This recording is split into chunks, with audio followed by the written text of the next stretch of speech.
भाई कोई कहे कि हमें खुदा दिखाओ, अगर है तो दिखाओ, या ये कि खुदा के एग्जिस्टेंस पर एम्पेरिकल एविडेंस दो, तो ये है दर हकीकत गलत टूल का इस्तेमाल करना। ये ऐसा ही है कि जावेद साहब मुझसे ये मुतालबा करें कि मुफ्ती साहब आप मेटल डिटेक्टर के जरिए प्लास्टिक डिटेक्ट करके दिखाएं। कोई ये तो बहुत ही अहमखाना बात होगी कि कोई आदमी कहे साहब अगर खुदा है तो मुझे दिखाइए। ये तो जाहिलाना बात हुई। मैंने तो नॉर्थ पोल नहीं देखा है, मगर मैं मानता हूं कि नॉर्थ पोल है। अगर आज हमारे जावेद अख्तर साहब ऐसी कोई अकली दलील और लॉजिकल एविडेंस दें खुदा के ना होने पर, जो डेफिनेट भी हो, तो मैं ये ऐलान करता हूं कि यकीनन मैं उस एविडेंस को कबूल करूंगा और उस पर गौर करूंगा। जो मजहब मांगता है आपसे, हर मजहब फेथ फेथ का मतलब यह है कि ना कोई गवाह हो, ना कोई सबूत हो, ना कोई रैशनल हो, ना कोई लॉजिक हो, ना कोई प्रूफ हो, मगर तुम एक बात को मानो। ऐसा आइलैंड जहां पे हमसे पहले कोई कभी नहीं गया। चलते चलते आपके सामने अचानक आपने देखा एक पिंक कलर की बॉल पड़ी हुई है। सबसे पहला सवाल आपके जहन में क्या आएगा कि ये बॉल यहां क्यों आई, कैसे आई, ये पिंक कलर की ही क्यों है, कोई और कलर भी हो सकता था। नेचुरली आप इस तरफ पहुंचेंगे कि कोई ना कोई है जिसने इन स्पेसिफिक प्रॉपर्टीज के साथ इस बॉल को बनाया है और यहां पे रखा है। हर मजहब आपसे एक चीज मांगता है, फेथ। ये फेथ क्या चीज होती है? दुनिया का हर मजहब फेथ पे टिका है, और फेथ का मतलब है एक ऐसा यकीन जिसका कोई सबूत, कोई गवाह, कोई रैशनल नहीं। सारे मजहब सब जानते हैं ये दुनिया कैसे बनी थी, कैसे मिटेगी, मरने के बाद क्या होगा, इनको सब इल्म है। इनको किसी को डायनासोर होते थे पहले ये नहीं पता था, किसी को नहीं पता। और सज्जनों, डज गॉड एग्जिस्ट? इस सवाल का जवाब सब अपने अपने तई खोजने की कोशिश कर रहे हैं। कोई इसको गॉड डैम पार्टिकल की खोज बताता है, कोई गॉड पार्टिकल की खोज बताता है, कोई हिग्स बोसान की खोज बताता है, कोई ये सवाल जवाब तलाशने की कोशिश करता है कि मास एग्जिस्टेंस में आखिर आया कैसे, हुआ क्या था, सृष्टि के पहले, समय के पहले क्या था। और कोई ये कहता है कि ये सारी खोजें जिस मस्तिष्क में हो रही हैं प्रकृति के क्रम में, वो कैसे विकसित हुआ। मैं उम्मीद करता हूं कि हम आज इन बुनियादी सवालों के कुछ जवाब हासिल करने में कामयाब हों। मैं सबसे पहले मंच पर आमंत्रित कर रहा हूं मुफ्ती शमाइल नदवी साहब को। आइए सर जी।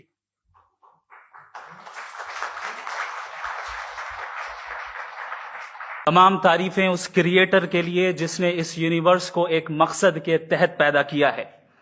रिस्पेक्टेड जनाब जावेद अख्तर साहब, मिस्टर सौरभ द्विवेदी, और respected audience, thank you all for being here today.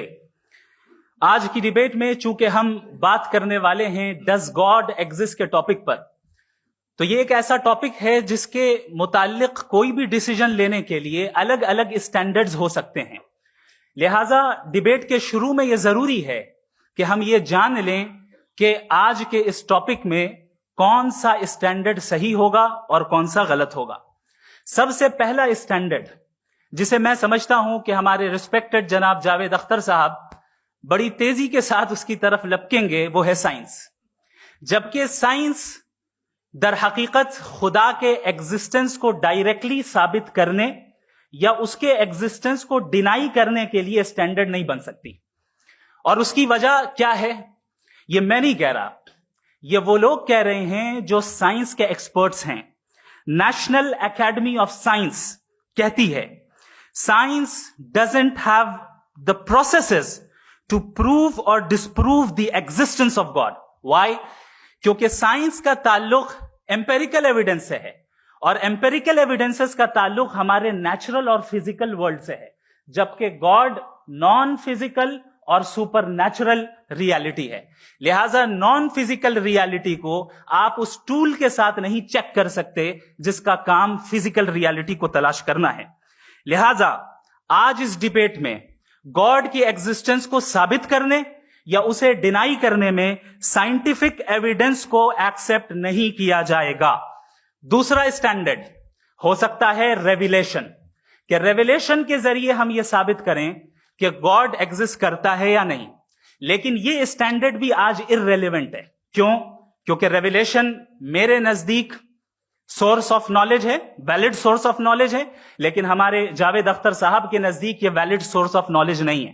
लिहाजा आज की डिबेट में मैं एक भी एविडेंस किसी भी मजहबी स्क्रिप्चर से नहीं दूंगा, ताकि जावेद अख्तर साहब के लिए वो अनएक्सेप्टेबल ना हो। तीसरा जो मेयार हो सकता है वो है ऑब्जर्वेशन, कि भाई कोई कहे कि हमें खुदा दिखाओ, अगर है तो दिखाओ, या ये कि खुदा के एग्जिस्टेंस पर एम्पेरिकल एविडेंस दो, तो ये है दर हकीकत गलत टूल का इस्तेमाल करना। ये ऐसा ही है कि जावेद साहब मुझसे ये मुतालबा करें कि मुफ्ती साहब आप मेटल डिटेक्टर के जरिए प्लास्टिक डिटेक्ट करके दिखाएं।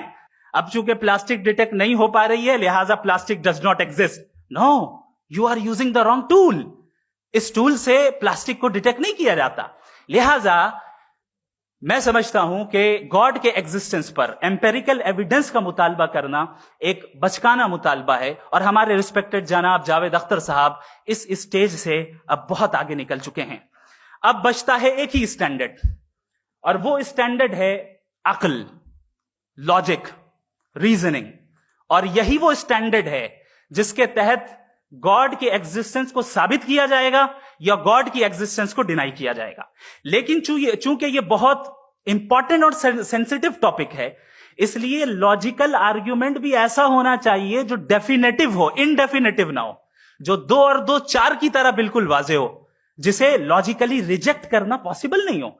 फॉर एग्जाम्पल हम कहें हमारे रिस्पेक्टेड मिस्टर सौरभ साहब, ये एक इंसान है और तमाम इंसान कॉन्शियस बीइंग है, लिहाजा नतीजा क्या निकला, हमारे सौरभ साहब भी कॉन्शियस बीइंग है।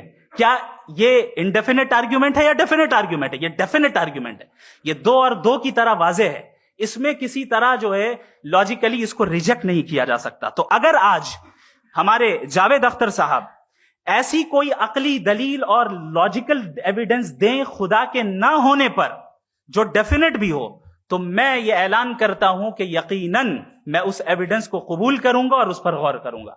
लेकिन साथ में यह भी ऐलान कर देता हूं प्रेडिक्शन के तौर पर कि ऐसा कोई डेफिनेट आर्ग्यूमेंट कोई नहीं पेश कर सकता। दलील हम देंगे और डेफिनेटिव दलील देंगे, लॉजिकल दलील देंगे, ऐसी दलील देंगे जो एंटायर एथिस्टिक वर्ल्ड उसे रेफ्यूट नहीं कर सकती।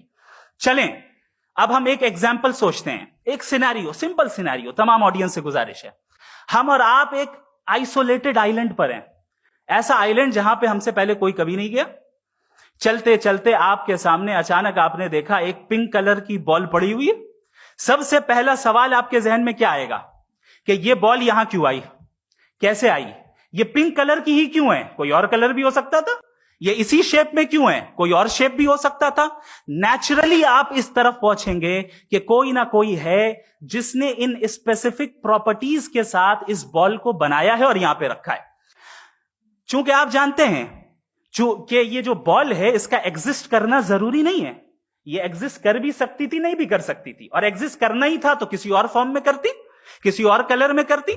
अब आप इस बॉल को एक्सपैंड करते चले जाएं, एक्सपैंड करते चले जाएं, एक्सपैंड करते चले जाएं, यहां तक कि ये बॉल यूनिवर्स के साइज की हो जाए। बताइए कि क्या साइज के बढ़ जाने से सवाल बदल जाएगा? हरगिज नहीं बदलेगा।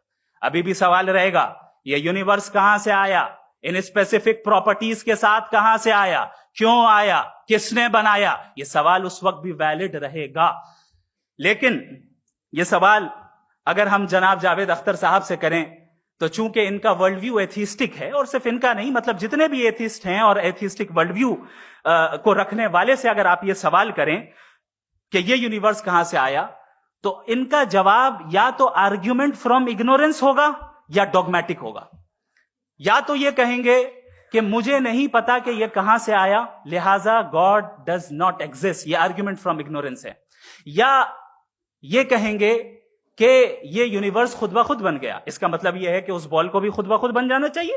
लेकिन बॉल के ताल्लुक से ये एक्सप्लेनेशन एक्सेप्ट नहीं की जाएगी कि ये खुद ब खुद बन गई, लेकिन यूनिवर्स के ताल्लुक से कर दिया जाएगा। इसे हम दूसरे अल्फाज में डॉगमा भी कह सकते हैं। दूसरी चीज, हमारे जावेद अख्तर साहब जरूर गॉड ऑफ गैप्स की मिसाल भी जरूर देंगे, और मिसाल देंगे कि पहले जमाने में बिजलियां कड़कती थी तो लोगों ने किसी एक खुदा की तरफ, और बारिश होती थी तो दूसरे खुदा की तरफ मंसूब कर दिया, उनके पास दलील नहीं थी। यह हमारा वर्ल्ड व्यू है ही नहीं, यह हमारा वर्ल्ड व्यू है ही नहीं, क्योंकि नेचुरल फेनोमेना के प्रोसेस की इंटरप्रिटेशन को जान लेने से यह कहां से साबित हो गया कि गॉड एग्जिस्ट नहीं करता है? इस पर मैं इंशाल्लाह अभी आगे बात करूंगा। आप हजरात ये भी देखेंगे और मैं ये एक्सपेक्ट करता हूं कि हमारे रिस्पेक्टेड जनाब जावेद अख्तर साहब जरूर इमोशनल आर्ग्यूमेंट्स भी देंगे, जो कि एक लॉजिकल फेलेसी है जब बात आती है ट्रुथ को डिसाइड करने में। क्यों? मिसाल के तौर पर वो कहेंगे कि अगर गॉड है तो ईविल क्यों एग्जिस्ट करता है, जबकि मैं कहता हूं ईविल का एग्जिस्ट करना गॉड के एग्जिस्ट करने की दलील है, उसके खिलाफ नहीं है। क्योंकि अगर गॉड है तो हम सब उसके सामने अकाउंटेबल हैं, और अगर हम अकाउंटेबल हैं तो अकाउंटेबिलिटी के लिए ईविल का मौजूद होना जरूरी है, उसके बगैर हम अकाउंटेबल नहीं हो सकते। और अगर हम अकाउंटेबल नहीं हैं तो हम जनाब जावेद अख्तर साहब से पूछेंगे कि आप बताएं कि फिर सफरिंग इस दुनिया में क्यों है? अगर खुदा नहीं है तो सफरिंग क्यों है? और उन लोगों के जज्बे का क्या जिनके अंदर सफरिंग के बाद इंतकाम लेने का जज्बा पाया जाता है और वो इस दुनिया से ऐसे ही चले गए, क्या उनकी सारी तकलीफें बेकार चली जाएंगी? अब आ जाएं उसी एग्जाम्पल की तरफ कि बॉल, मुझसे अगर कोई पूछे इस बॉल को किसने बनाया और या इस एक्सपेंडेड बॉल को किसने बनाया, मैं कहूंगा कि चूंकि ये यूनिवर्स और इस यूनिवर्स की तमाम चीजें कॉन्टिंजेंट हैं। कॉन्टिंजेंट होने का मतलब ये होता है कि जो अपने एग्जिस्टेंस पे किसी के ऊपर डिपेंड करती हो, तो जाहिर है ये यूनिवर्स कॉन्टिंजेंट है। और अगर कोई चीज कॉन्टिंजेंट नहीं है तो मैं रिक्वेस्ट करूंगा कि मुझे दिखा दें कि कौन सी चीज यूनिवर्स में कॉन्टिंजेंट नहीं है, हम भी जरा गौर कर लें और हम भी देख लें। और जब कॉन्टिंजेंट चीजें मौजूद हैं तो फिलोसोफर्स की इस्तिलाह के मुताबिक, हम उस टर्मिनोलॉजी के मुताबिक हम उस जगह तक पहुंचते हैं और उस हस्ती तक पहुंचते हैं जिसे नेसेसरी बीइंग कहा जाता है, कि ये वो नेसेसरी बीइंग है जिसका मौजूद ना होना नामुमकिन हो। क्योंकि अगर ये मौजूद ना हो तो सारी चीजें एग्जिस्टेंस में आएंगी ही नहीं, और ये सारी कॉन्टिंजेंट चीजें उसी के ऊपर डिपेंड करती हैं। अब अगर आप ये सवाल करते हैं कि फिर उस हस्ती को किसने बनाया, फिर उसका कॉज क्या है, फिर उसका कॉज क्या है, फिर उसका कॉज क्या है, और एंडलेसली चले जाएं, इसे हम कहते हैं इन्फिनिट रिग्रेस ऑफ कॉजेस, जो कि लॉजिकल फेलेसी है। कॉन्सेप्चुअली इंफिनिटी पॉसिबल है। मिसाल के तौर पे न्यूमेरिकल्स 1 2 3 गिनते चले जाएं, इन्फिनिट नंबर्स हैं। मैं कॉन्सेप्चुअली बात नहीं कर रहा, प्रैक्टिकली रियलिटी में साबित करके दिखाएं कि infinite regress of causes possible है या नहीं। अगर पॉसिबल है तो हम मान लेंगे, मिसाल दे दें, और पॉसिबल नहीं है तो एक ही ऑप्शन बचता है जिसे हम कहते हैं नेसेसरी बीइंग। ऐसी नेसेसरी बीइंग जो इंडिपेंडेंट है, क्योंकि अगर वो डिपेंडेंट हुई तो वो नेसेसरी नहीं रहेगी। ऐसी इंडिपेंडेंट बीइंग जो इटर्नल है, अगर वो इटर्नल नहीं होगी, उसकी बिगिनिंग होगी तो वो खुद कॉन्टिंजेंट है। ऐसी बीइंग जो पावरफुल है, क्योंकि कॉन्टिंजेंट को एक्चुअलाइज करने के लिए पावर चाहिए। ऐसी बीइंग जो इंटेलिजेंट है और नॉलेजेबल है, क्योंकि ये यूनिवर्स स्पेसिफिक फॉर्म और स्पेसिफिक लॉज ऑफ नेचर के तहत प्रिसाइजली चल रहा है। Thank you. थैंक यू मुफ्ती साहब। मैं इन दलीलों के बाद जावेद अख्तर साहब से गुजारिश करूंगा, आप बैठ के बोलना चाहेंगे हमारे? जी।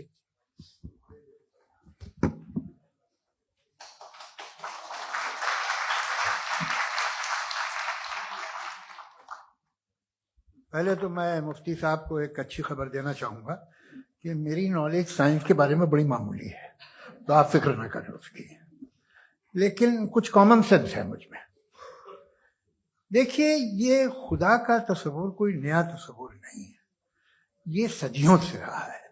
ये कुछ रिलीजन 3000 साल पुराने होंगे, 4000 साल पुराने होंगे, लेकिन इंसान कोई 10,000 12,000 साल से एग्जिस्ट करता है होमो सेपियन की शक्ल में, और हमेशा कुछ ना कुछ मजहब रहे। ये मजहब जाहिलों के नहीं थे, ये मजहब एक ऐसी ग्रीक सोसाइटी के थे जहां बड़े बड़े फिलोसफर पैदा हुए।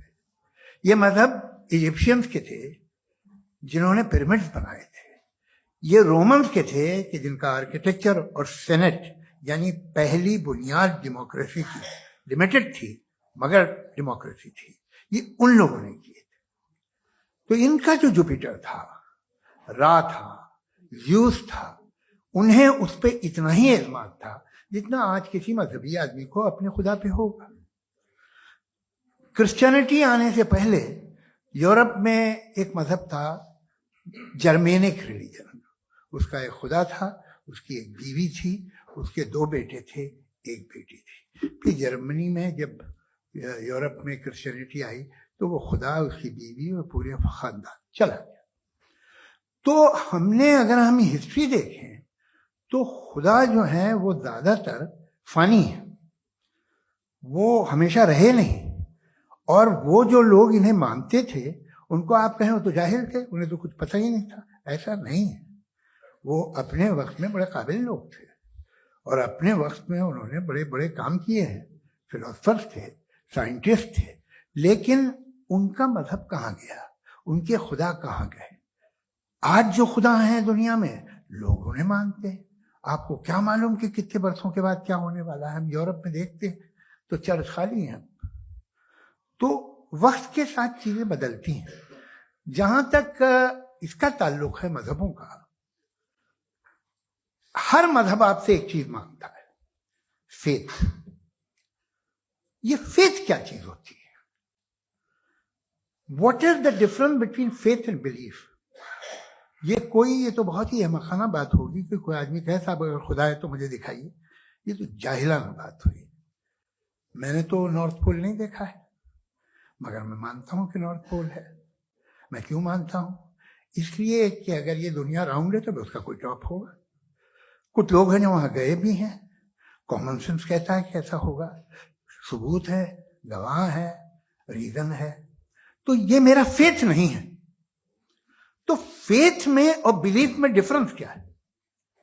जो मजहब मांगता है आपसे, हर मजहब फेथ मांगता है। फेथ का मतलब यह है कि ना कोई गवाह हो, ना कोई सबूत हो, ना कोई रैशनल हो, ना कोई लॉजिक हो, ना कोई प्रूफ हो, मगर तुम एक बात को मानो। यह है फेथ। वरना बिलीफ होता। अगर इसमें कुछ भी सबूत होते, गवाह होते, तो फिर इसे आप बिलीफ कहते। जैसे मेरा बिलीफ है कि नॉर्थ पोल है, मेरा फेथ थोड़ी है। फेथ इन तमाम शर्तों को रद्द करता है। तो फिर स्टुपिडिटी क्या है?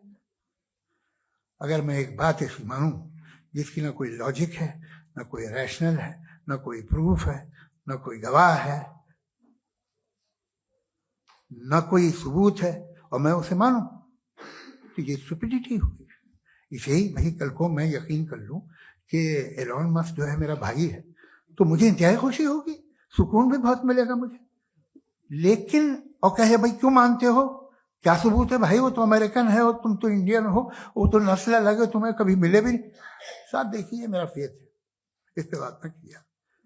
फेथ का मतलब ही यह है कि आप प्रूव नहीं कर सकते। अगर आप प्रूव कर सकते हो तो फेथ की जरूरत ही नहीं। फिर तो आप बात करेंगे, आप कितनी बहस कर लीजिए। अल्टीमेटली दुनिया का हर मजहब फेथ पे टिका है, और फेथ का मतलब है एक ऐसा यकीन जिसका कोई सबूत, कोई गवाह, कोई रैशनल नहीं। अब आप ये कहें, क्या आप ये क्यों कह रहे हैं कि साहब ये कायनात किसने बनाई? कमाल ये है कि आपने बताया कि एक आइलैंड पे गए और एक बॉल देखी। आपने ये नहीं कहा कि आइलैंड किसने बनाया, आपको सिर्फ बॉल पे हैरत हुई। हमने आइलैंड पे हमने हैरत नहीं की, होते हैं आइलैंड।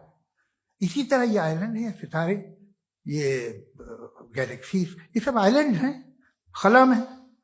हम उन्हें टेकन फॉर ग्रांटेड लेते हैं, हम पूछते नहीं किसने बनाए। आपने जजीरे के बारे में भी नहीं पूछा है। मेरी पैदाइश कैसे हुई? क्या मैं प्लान्ड पैदा हुआ था? I was plan to be born, या एक लकी स्पर्म था जो किसी एग से चिपक गया? मेरी पैदाइश रैंडम। और इंसाफ जिसे आप कहते हैं, इंसाफ का तो नेचर से कोई वास्ता ही नहीं है। जो आप कहते हैं कि एक दिन इंसाफ मिलेगा, इंसाफ is a human concept. Nature में कोई इंसाफ नहीं। अगर शेर हिरन को खा जाता है तो उसे कोई सजा नहीं मिलती। अगर एक आंधी आती है और हरे भरे पेड़ों को उखाड़ के फेंक देती है तो आंधियों की जेल नहीं होती है। नेचर में इंसाफ नहीं है, इसलिए मुझे नेचर को इंसाफ की जरूरत भी नहीं। नेचर तमाम एक है। अब हम कहें कि साहब ये देखिए जो मैंने खाना खाया था, ये मेरी आंख तो नहीं यूं कर दिया उसे, तो इसे सजा मिलनी नहीं। वो सिस्टम है, ऐसे ही चल रहा है। नेचर बगैर इंसाफ के है। इंसाफ इज अ ह्यूमन कॉन्सेप्ट। तो जो आपसे कहता है कि मैं तुम्हें इंसाफ दूंगा, वो इंसानी जहन की पैदावार है।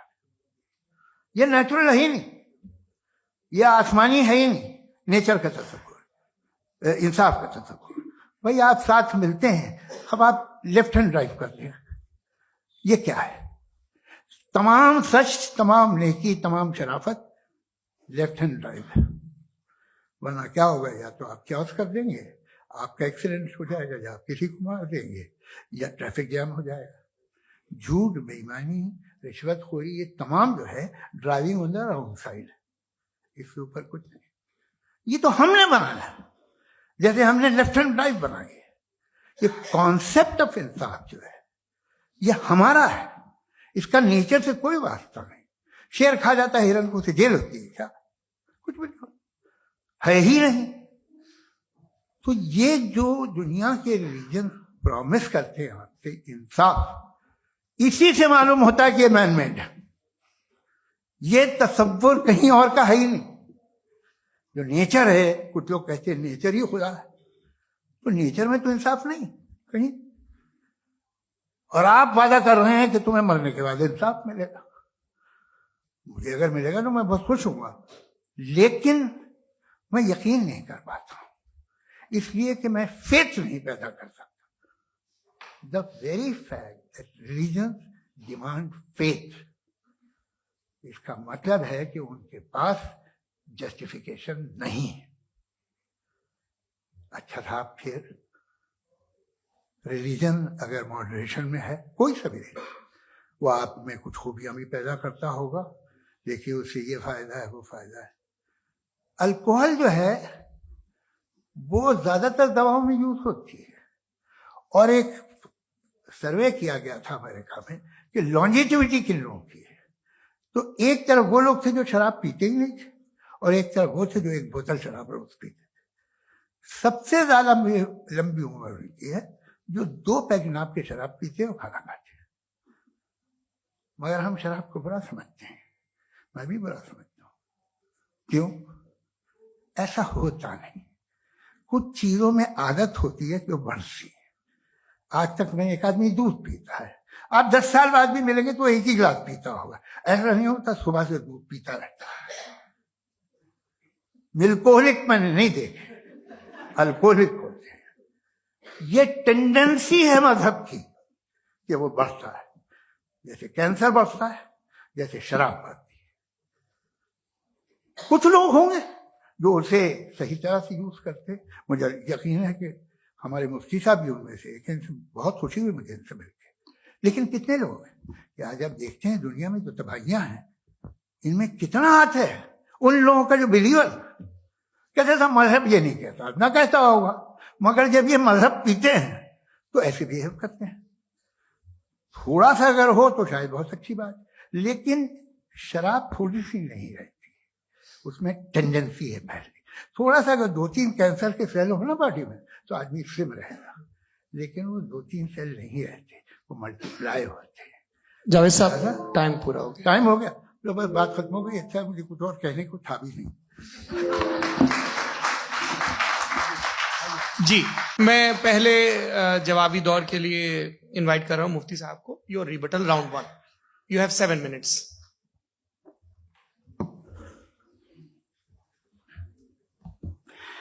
Thank you very much Javed साहब। आपकी बात को सुनकर बड़े महजूज हुए हम लोग। महजूज, do you understand? We enjoyed. Okay, अब थोड़ा सा लॉजिकली उसको हम लोग दरअसल हम लोगों ने कल गुजारिश की थी मुफ्ती साहब से भी, जावेद साहब से भी, कि हिंदुस्तानी जबान आम फहम सबको समझ में आ जाए, और जहां कहीं आप मुश्किल शब्द इस्तेमाल करें वहां बताते भी चलें। Thank you. तो सबसे पहले हमारे रिस्पेक्टेड जावेद साहब ने हवाला दिया कि खुदा फानी है। कितने मजहब आगे चले गए, किसी ने जुपिटर को खुदा माना, किसी ने किसी को माना। मैं कहता हूं जिसने कॉन्टिंजेंट चीज को खुदा माना, गलत माना, वो खुदा ही नहीं, वो खुदा ही नहीं है। हम तो नेसेसरी बीइंग को साबित करने बैठे हैं, वो नेसेसरी कॉज जो इटरनल है, जो अबदी भी है और अजली भी है। हम किसी और को साबित करने नहीं बैठे। दूसरी चीज, उन्होंने कहा कि फेथ एंड बिलीफ, ये एक ऐसी डेफिनेशन है फेथ की जो इन्होंने पहली मर्तबा पेश की है, या माफ कीजिएगा, इन्होंने पहली मर्तबा पेश नहीं की है, रिचर्ड डॉकिंस ने पहली मर्तबा पेश की है। मुझे मालूम है ये सोर्स कहां से है। एपिस्टेमोलॉजिकली फेथ और बिलीफ का फर्क आप इस तरह नहीं कर सकते सर। फेथ सही भी होता है, गलत भी होता है, बिलीफ सही भी होता है, गलत भी होता है। जो लॉजिक, रीजन और एविडेंस से बैक्ड होगा वो फेथ सही होगा। और आप जिस फेथ की बात कर रहे हैं कि इलॉजिकल है और उसके पीछे नहीं है, तो we are on the same page. हम नहीं मानते उस फेथ को। जो फेथ ऐसा हो जिसके पीछे कोई लॉजिक ना हो, एविडेंस ना हो, हम नहीं मानते। हम तो उस फेथ के कायल हैं जिसके पीछे लॉजिक हो और एविडेंस हो। तो बिलीफ सही भी होता है, गलत भी होता है, फेथ भी सही होता है और गलत भी होता है। तो आज फेथ और बिलीफ के डिफरेंस पे बात नहीं हो रही। आज आप चाहे फेथ एक्सेप्ट कर लें या बिलीफ एक्सेप्ट कर लें, आज ये बात होगी कि ट्रूथ क्या है। चाहे ट्रू बिलीफ सही है या ट्रू फेथ सही है, और फॉल्स फेथ क्या है और फॉल्स बिलीफ क्या है, बात इस पे हो रही।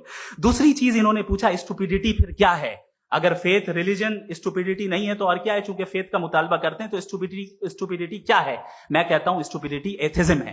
उसकी वजह यह है कि आप एक सड़क पे जा रहे हो और आप किसी गार्डन में जाएं और देखें वहां लिखा है फूलों के साथ, I love Javed Akhtar, and I really do, I love you sir. So जब आप वहां पर पहुंचे तो वहां पहुंचकर अब ये बताएं, क्या आप ये कहेंगे wow what a natural selection? ये क्या नेचुरल सिलेक्शन है? नहीं, ये प्रिसाइजली डिजाइंड है, इसके पीछे डिजाइनर है। लिहाजा अगर कोई एक ऐसी कॉमन सेंस की बात को कबूल नहीं कर रहा है कि यूनिवर्स जो इतने प्रिसाइजली काम कर रहा है, हम कह दें कि खुद ब खुद बन गई, मैं समझता हूं इससे बड़ी स्टुपिडिटी और कुछ नहीं है। ये इरैशनल चीज है। फिर हमारे सर ने कहा कि आपने बॉल पे फोकस किया, आइलैंड पे फोकस नहीं किया। अरे आइलैंड को किसने बनाया, यही समझाने के लिए तो बॉल की मिसाल दे रहा हूं। और बॉल भी कॉन्टिंजेंट है, आइलैंड भी कॉन्टिंजेंट है, दोनों नेसेसरी बीइंग का मुतालबा करते हैं। आगे इन्होंने कहा कि नेचर में कोई इंसाफ नहीं है। हम डिसाइड करते हैं कि मोरालिटी क्या होती है, इंसाफ क्या होता है। हम डिसाइड करते हैं, जैसे ड्राइविंग सीट में ट्रैफिक वाला, ये तो किसी खुदा ने नहीं कहा, ये है, इसे कहते हैं फॉल्स इक्विवेलेंस। ये एक लॉजिकल फेलेसी है। आपने जो है मिसाल दी ड्राइविंग की और ट्रैफिक की, ये सब्जेक्टिव मोरालिटी है। आप सब्जेक्टिव मोरालिटी को मिसाल बनाकर ऑब्जेक्टिव मोरालिटी के ऊपर नहीं थोप सकते। इंसाफ की ऑब्जेक्टिव मोरालिटी है। अगर आप ये कहते हैं कि नेचर में इंसाफ नहीं है, तो इंसाफ का न होना ये नेचुरल हुआ, तो फिर नेचर को नेचर रहने दे। क्यों हम इतना स्ट्राइव कर रहे हैं दुनिया में इंसाफ लाने के लिए? ये तो इलॉजिकल बात है, इरैशनल बात है। इसलिए बहुत सी चीजें ऐसी हैं जो ऑब्जेक्टिवली जो है इविल या गुड हैं, और बहुत सी चीजें ऐसी हैं जो सब्जेक्टिवली हैं। सब्जेक्टिवली जो मोरल होता है या इमोरल होता है, उसको हम सोशल कंसेंसस से या पर्सनल प्रेफरेंस से डिसाइड करते हैं। लेकिन जो ऑब्जेक्टिव मोरालिटी है, जिसमें इंसाफ आया, जो इन्होंने बार बार रिपीट किया, ये ऑब्जेक्टिव है, सब्जेक्टिव नहीं है। अगर आप कहते हैं ये सब्जेक्टिव है, तो मेरा सवाल आपसे यह है, क्या सोशल कंसेंसस के जरिए अगर जुल्म को सही करार दे दिया जाएगा तो आप जुल्म को जस्टिफाई करेंगे? दूसरी चीज इन्होंने यह कहा कि 2 पैक शराब पी लें तो वो उतने पे नहीं रहता, बढ़ जाता है। यही मामला मजहब के साथ है। 2 पैक आप पी लें, बढ़ेगा। तो ये एक ऐसी मिसाल है, इसको कहीं भी फिट कर लें कि आप एथिज्म पे जब फिट करें, जब आप 2 पैक एथिज्म का लेंगे ना, तो वो बढ़ बढ़ के नॉर्थ कोरिया बनेगा। Thank you.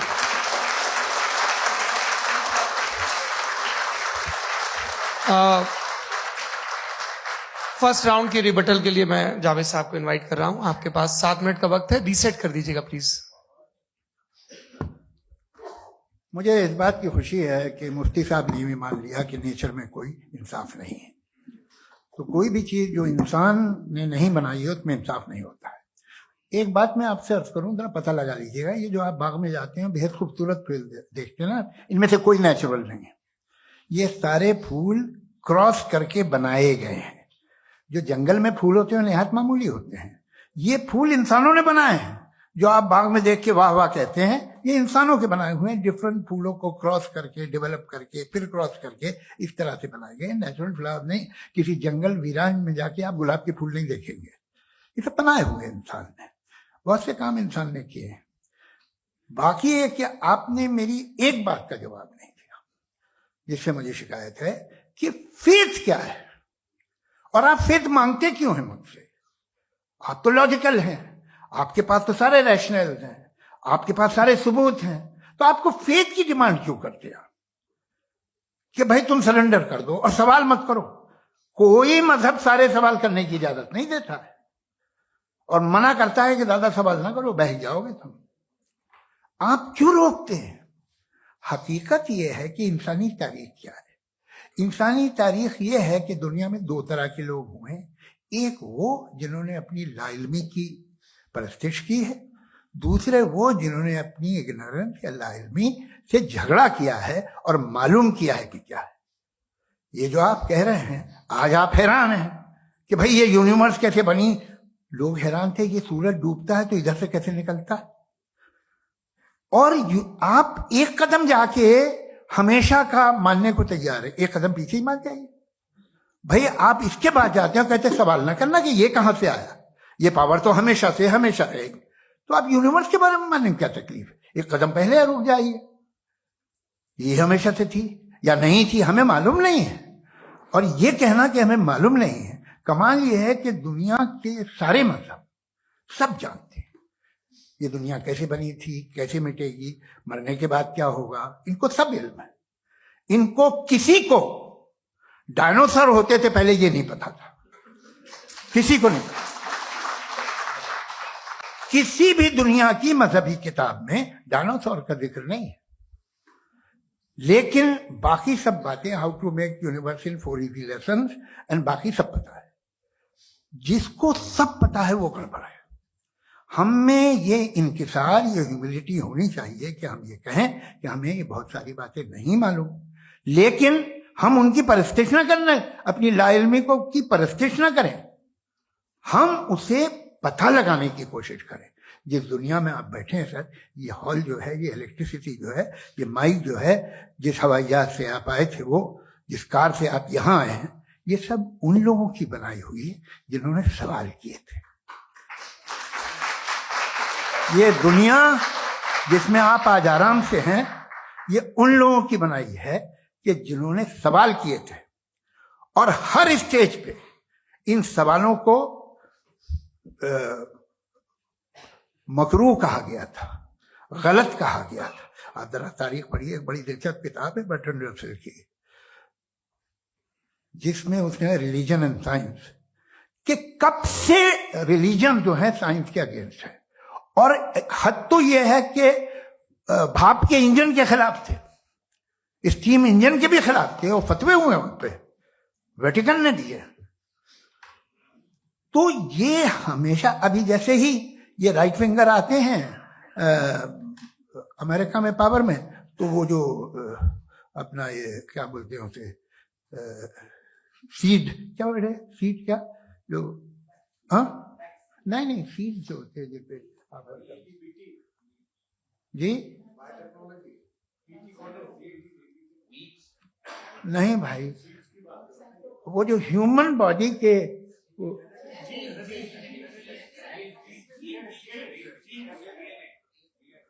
उस पर रिसर्च बंद हो जाती है, रिपब्लिकन नहीं करने देते। अरे भाई इतना डर क्या है तुम्हें? एक जमाने में बहुत नाराज थे ये सारे मजहबी लोग कि ये इंसान तो इंसान बनाने की कोशिश कर रहा है। आपको क्या तकलीफ भाई, बना ले तो बना लेने दो, ये खौफ क्या है? और ये सब आज जो आप कह कर रहे हैं नामुमकिन है, ये कैसे हुआ? मुझे एक किस्सा याद आता है। जब मैं 6ठी क्लास में था तो मैं मैथमेटिक्स में बहुत वीक था, तो एक टीचर रख दिया गया, उसने 1 2 3 4 5 6 7 को सिखा दिया मुझे। वो दिन मैं भूल नहीं सकता हूँ मुफ्ती साहब, जिस दिन उसने ये बताया कि 1/2 क्या होता है और 3/4 क्या होता है। मुझे ऐसा लगा कि मेरा सर बीच से फट जाएगा।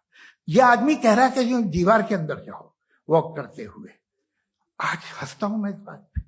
तो आज जो बातें आपके जहन से बिल्कुल परे है और आप हैरान होते उन्हें देख के, एक वक्त आएगा कि मामूली लगेंगे। और हुआ है, आपकी इंसानी तारीख ही है। इतनी जल्दी सारे फैसले आप मत कर लीजिए, थोड़ा ये ह्यूमिलिटी रखिए कि भाई ये हमें नहीं मालूम। ये कहने में क्या है, ये यूनिवर्स कहां तक फैली, ये कब से है और कब तक रहेगी, हमें नहीं मालूम। आपने फैसला कर लिया कब बनी। ये आपके हिसाब से कोई 14 बिलियन ईयर बनी जो समझा जाता है। उससे पहले हजारों करोड़ों अरबों साल तक खुदा बैठा क्या कर रहा था? खामोश बैठा था, ऐसी जमाइयां ले रहा था। फिर उसे आइडिया है, यार एक काम करते, वक्त अच्छा गुजर जाएगा, यूनिवर्स बनाते। सोचिए,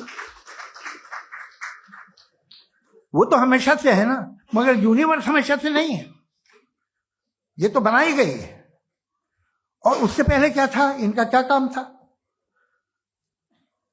कैसी बात है, ये बड़ा आसान है। जो बात हमें आज धीरे धीरे पता चली है, बरसों 2000 और 2500 साल पहले आपको किसी ने बता दिया कि क्या था, आप मान गए, और तब से वही मान रहे हैं जो 2500 साल पहले कहा गया था। सब कुछ बदल गया है, सॉल्व हो रही है चीजें। अभी साइंस बिल्कुल दावा नहीं करती, या कोई फिलोसफर ये दावा नहीं करता कि हमें सब मालूम, बल्कि वो कहता है कि हमें जितना मालूम होता है उससे ये मालूम होता है कि हमें कितना कम मालूम। तो हम अपनी जहालत से लड़े, उसकी परस्तिश न करें। जी, थैंक यू सो मच।